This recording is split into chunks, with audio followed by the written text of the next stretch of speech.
اس نے ایک مانگنے والے کو جھٹ سے کچھ نکال کر دے دیا۔ میں نے کہا کہ بھائی دیکھ بھال کر دینا چاہیے، یہ فراڈ لوگ ہوتے ہیں اور عام انسان کے جذبہ نیکی کو ایکسپلائٹ کرتے ہیں۔ فرمانے لگے آپ نے وجہ فرمایا میں پہلے ایسا ہی کرتا تھا، پھر ایک واقعے نے میری دنیا بدل کر رکھ دی۔ میں دھرم پورہ لاہور میں اپنے گھر سے سائیکل پر نکلا تھا کہ ٹھیکیدار سے اپنے بقایا جات وصول کر لوں۔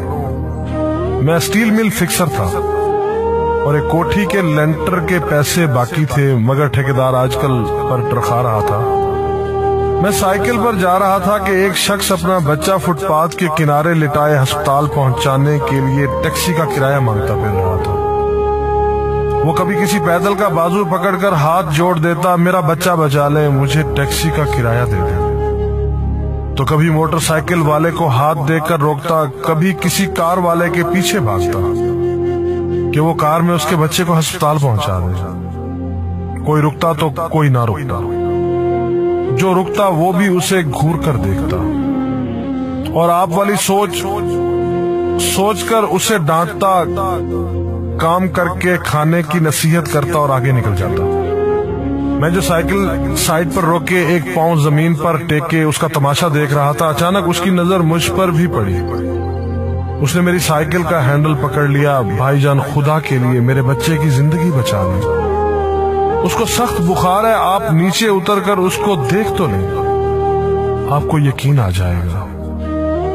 آپ دیں گے تو شاید کسی اور کو بھی اعتبار آ جائے، مگر میں بھی آپ کی طرح سوچ رہا تھا۔ پھر جس جارحانہ انداز میں اس نے میری سائیکل کا ہینڈل پکڑ رکھا تھا، لگتا تھا کہ ادھر میں سائیکل سے اترا اور ادھر وہ سائیکل پکڑ کر بھاگ جائے گا۔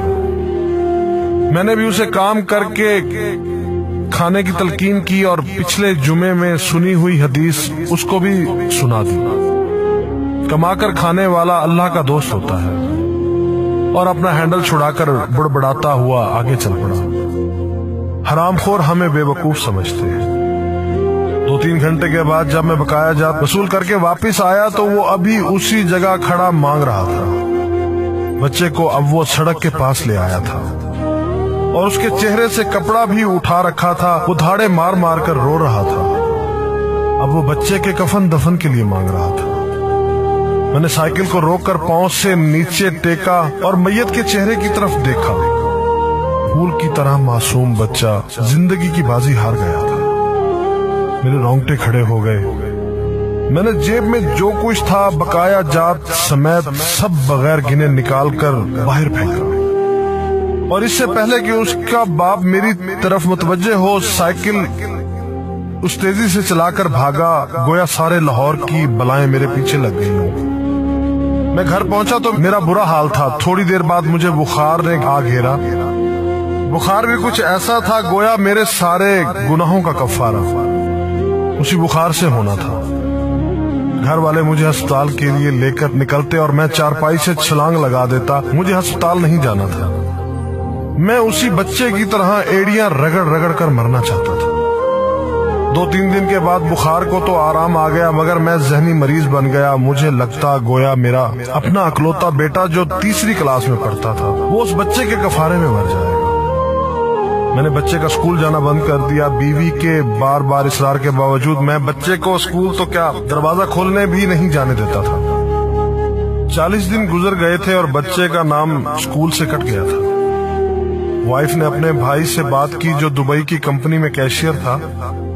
اس نے مجھے باہر بلانے کے لیے پاسپورٹ بنانے کو کہا، مگر ایک تو میں شناختی کارڈ بھی پیسوں کے ساتھ نکال کر بچے کی میت پر پھینک آیا تھا، دوسرا میں خود بھی بچے کو اکیلا چھوڑ کر باہر نہیں جانا چاہتا تھا۔ وہ 40 دن قیامت کے 40 دن تھے۔ 40ویں دن 10 بجے کے لگ بھگ ہمارے گھر کا دروازہ بجا۔ دروازہ میں نے خود ہی کھولا اور سامنے اس بچے کے باپ کو دیکھ کر مجھے چکر آ گیا۔ مجھے لگا جیسے ہم دونوں آمنے سامنے کھڑے خلا میں چکر کاٹ رہے ہیں۔ درمیان میں بچے کا چہرہ بھی آ جاتا۔ میری کیفیت سے بے خبر اس باپ نے مجھے دبوچ لیا اور پھوٹ پھوٹ کر رونا شروع کر دیا۔ وہ کچھ کہنے کی بجائے میری ٹھوڑی کو ہاتھ لگاتا اور اسے چوم لیتا، جبکہ میں پتھر کا بت بنے اس کی گرفت میں تھا کہ اچانک مجھے جھٹکا لگا اور میری چیخ کچھ اس طرح نکلی جیسے کسی کو پانی پیتے وقت اچھو لگ جاتا ہے اور پانی اس کے منہ اور ناک سے بہہ نکلتا ہے۔ میں اس بچے کے باپ کو سختی کے ساتھ سینے سے لگائے یوں رو رہا تھا گویا اس کا نہیں بلکہ میرا بچہ مر گیا ہے۔ ہمارے رونے سے گھبرا کر پورا محلہ اکٹھا ہو گیا تھا۔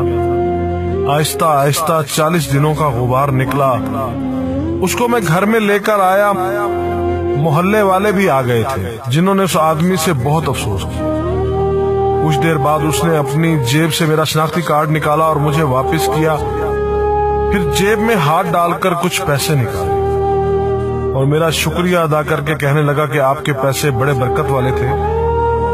شاید آپ کے خلوص کی برکت تھی کہ میرے بہت سارے کام ہو گئے۔ سارے اخراجات کے بعد کچھ پیسے بچ گئے تھے۔ ان میں کچھ پیسے میں نے ادھار لے کر ڈالے ہیں، یہ آپ قبول کر لیجئے، باقی میں بہت جلد آپ کو واپس کر دوں گا۔ میں نے پیسے واپس لینے سے سختی کے ساتھ انکار کر دیا اور منت سماجت کر کے اسے پیسے رکھنے پر راضی کر دیا۔ اس کے بعد میں یہاں بطور اسٹیل فکسر آ گیا۔ میں جی جان سے کام کرتا تھا۔ چند ماہ میں ترقی کر کے فورمین بن گیا۔ 3 سال بعد میں نے سالے کی مدد سے اپنی کمپنی بنا لی اور اس بچے کے والد کو بھی اپنی کمپنی میں بلا لیا۔ آج وہ میری کمپنی میں فورمین ہے۔ اس بچے کے بعد اللہ نے اس سے 2 بیٹوں اور 1 بیٹی سے نوازا ہے۔ میں اسے آپ سے ملواؤں گا، مگر اسے سائیکل والا قصہ مت بیان کیجیے۔ وہ آج تک نہیں پہچانا کہ میری سائیکل روک کر اس نے مجھ سے سوال کیا تھا۔ وہ مجھے ولی اللہ سمجھتا ہے جس نے اس بچے کی لاش دیکھ کر سب کچھ نکال کر دے دیا۔ قاری صاحب، اس دن کے بعد میں کسی کو خالی ہاتھ نہیں لوٹاتا۔ تھوڑا سا دینے سے نہ وہ امیر ہوتا ہے اور نہ میں غریب ہوتا ہوں۔ بس دل کو تسلی ہوتی ہے کہ میں اس بچے کا خون بہا ادا کر رہا ہوں۔ رہ گئی لوٹنے کی بات تو قاری صاحب ہمیں کون نہیں لوٹتا۔ جوتے والا ہمیں لوٹتا ہے، کپڑے والا ہمیں لوٹتا ہے، سبزی اور گوشت والا ہم کو لوٹتا ہے۔ اتنا لوٹنے کے بعد اگر کوئی ہمیں اللہ کے نام پر لوٹ لے تو شاید حشر میں ہماری نجات کا سامان ہو جائے کہ یہ بندہ میری خاطر میرے نام پہ لوٹتا رہا ہے۔